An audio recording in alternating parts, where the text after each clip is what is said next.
Hello everyone, and welcome back to Nihongaku, a story of Japan. And we are now in the Nara period. The Nara period, starting in 710 and going till 794, was rather short, but it is not without its own importance. Let's see if we can get open borders from Shaka. 2 gold in open borders? Can we just do it for, can we do it for nothing? No. How about 1? You want to negotiate? 2? That's fine. I'll accept 2. That's good enough. It's better than never getting it. And, okay. Yes, build a lumber mill here. Gonna maximize our food in Kyoto since there's really not that much food we can get. And what happened in the Nara period? One of the first things to happen around 710 was Empress Genmei established the capital at Heijō-kyo, or modern Nara, and the suffix kyo means capital. And basically before this, for the entirety of Japanese history before this, that there was an emperor or an empress at all, every time that emperor or empress, Cape Town, died, they would completely relocate the capital, which must have been incredibly expensive, because they believed that when the person died, that whole area became corrupt and basically impure and not fit for a ruler or a court. What are we going to build in Kyoto? Market could be good. Temple. We have enough faith. Let's build a barracks, actually. We need to catch up on military. And our scout over here, I imagine, equipped itself with advanced weaponry. Yes, that's fine. However, this just... So, in principle, that's fine. This was Empress Genmei settling the capital. It was supposed to be the last time the capital ever moved. But in the end, it was not actually the last time the capital ever moved. It was just the last time the capital ever moved because the emperor died. And they thought it was corrupt. Hello, Ottomans. How have I not met you before? I've definitely, like, passed near... This is, like... Ottomans should be, like, right up here. I'm really surprised that I didn't meet them. Whatever. They must be fighting with Persia. They're pretty close. Osaka. Do a lighthouse. Temple. I'm gonna do a lighthouse. That's fine. And you just go inland. Anyway, so during the Nara period, which is actually about to be over in our game, the capital was moved a couple times just because there was an incredible amount of faction conflict during this period, and various factions vied for power and formed their own capitals and moved the capital and whatnot to try to increase or maximize their power. Let's just have you automatically go up here. Purchase of faith, I don't care. And yeah, at the end of the Nara period, which we're about to get to, in 794, that was when the capital was finally moved to Kyoto. Gandhi, no.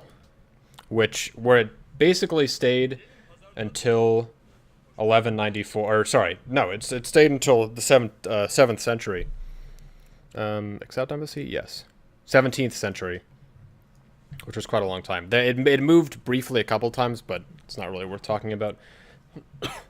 Another interesting fact, Empress Shotoku, who ruled from 764 to 770, which we've just passed, had 1 million prayer charms printed for Buddhists to appease the Buddhists in her court, I believe it was.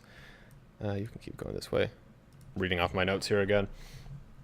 And this was basically one of the earliest, I don't think it was the earliest, but it was one of the earliest occasions of printing, particularly mass printing like that, in world history. Since printing started in East Asia, particularly with China. Open borders, fine, it doesn't matter to me. And I'm almost certain that the Japanese probably received printing technology from the Chinese around this period. Also during this period, we've now passed, so I'm gonna have to stop here because we've passed the Nara period. As I mentioned before, the Kojiki and Nihon Shoki, Kojiki published 712, Nihon Shoki published 720, both political documents discussing the origin of Japanese emperors. This was a period during which all the emperors were kind of trying to solidify their rule and their supremacy as emperor. Try to kind of finally cement emperorship as like the most important thing in Japan. And so that's why both of those origin stories are written. And finally, the Japanese began ramping up their importing of Chinese culture and knowledge and philosophy during this period. This was the Tang period in China. And there were many famous philosophers during that period. And now, Nara period ends 794, and so begins the Heian period, which goes from 794 all the way to 1185. We have not seen a period this long in quite a while. Let's build a fishing boat. Worker. Say another farm for now, and then we'll build a mine after that. What to build in Tokyo? You have your walls, right? Yeah. Colosseum or market? We need some happiness. I'm going to go for the Colosseum. And an interesting thing about the Heian period, if we can get past these guys, is that it is considered to be the last period of classical Japanese history. And what struck me as weird, I read that and it seemed kind of weird to me because, for example, to put it in perspective, the end of the Chinese classical period, end of what was regarded as Chinese classical period, I think it's regarded to be the beginning of the Han Dynasty, or late Han, or whatever, in like 200 BC, which is 1300 years before the end of the Japanese, keep going this way, the Japanese classical period. And I don't know exactly what the, like, quote-unquote the end of the European classical era was, but I imagine that was it's probably considered to be the fall of Rome in 476 AD. Kyoto. You could build Borobudur is how I've always pronounced it. That would be pretty good. That would help us spread our religion to China. I'm gonna try it. Am I? Or do we need another settler? I feel like we need another settler. Even though we don't have good happiness. Why is our happiness so bad? We need to be friends with a mercantile city-state. That's what we need to be friends with. That's what we need to find that person. Although, these guys have dyes and spices, which could be very good. That could be just as good as becoming friends with a mercantile city-state. So maybe I'll pay you. I'm gonna pay these guys. I'm gonna make a settler in Kyoto. Yeah. Cancel Barbuter. We don't need it that much. And you. Maybe we do need production in this city. I'm gonna build another lumber mill for now. You were having some barbarian troubles up here. Annoying that there are frickin' pikemen up here. I'm gonna probably send this guy back. Try to get him upgraded. I can't deal with these pikemen right now. It's now 8:40. Build a farm. Where are you? Oh, you're in Central Africa here. So Zulu's in the south. Let's go north. It looks like he has workers up here as well. So he might be all over the place. Other things in the Heian period. As I mentioned, the capital is now in Kyoto, although it's not called that yet. It's still called Heian-kyo. And this was perhaps most famously known as the period where of the rise of the samurai class. And there are a lot of reasons for this rise. This guy's really not doing terribly well in health.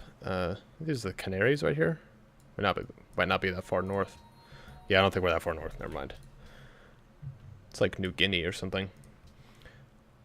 Or Guinea or whatever that island. There are so many different Guineas. Let's do... Oh, we're really far behind on these things. Yeah, so we just did education, so now we have to catch up on other things.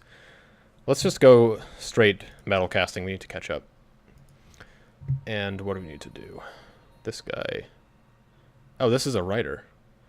We are definitely going to create a great work. Not nearly late enough in the game for us to just rush the culture production. Anyway, so the rise of the samurai class. Yeah, he just finished World War II anyway, so that was good. We didn't waste some turns on that. This was primarily due to the fact that basically the government during this period slowly became research agreement. Yes, incredibly incompetent.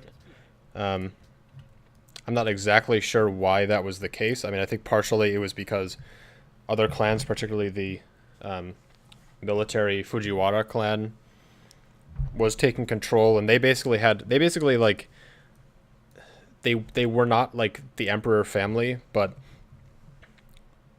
their actions and words had as much, if not more, power than the emperor. But the lumber mill. And so the government just became like not entirely useless, but kind of useless. And currency printing or creation slowed down. Not printing yet. Currency creation slowed down, eventually came to a halt around year 1000. Rice became the main currency because the government wasn't making currency, so the people had to figure out something else to do. And generally, since centralization was heavily decreasing, it became very important to be able to have and maintain your own local domain or local area, for which you needed a lot of military prowess and basically kind of a military culture. What are we making Osaka? Angkor Wat is the worst wonder in this entire game, which I forgot about. And you need to make a new university, and you should be making a university as well. But you'll make a Coliseum first, because we need all the happiness we can get. Did I just spend a lot of money on something that I shouldn't have spent money on? Because I swear to God I had 300 gold here. Did I upgrade someone? What did I do? Honestly, I don't remember what I did. I swear I had a lot of money. Maybe not.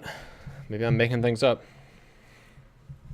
Yes, anyway, so the samurai became important to, they were the warriors who guarded the smaller realms. Not the Japanese realm, but individual realms. Also, I think in real life, Nara is basically where we put Kyoto right here. It might be a little farther south. And Kyoto, of course, is where Kyoto is on the map, and Gandhi just completed Machu Picchu. What a surprise. Probably in the Himalayas somewhere. Borders of Osaka and Kyoto. Great, we need a fourth city. Oh, I'm getting frame drops. This is not a good sign. Am I seriously getting frame drops already?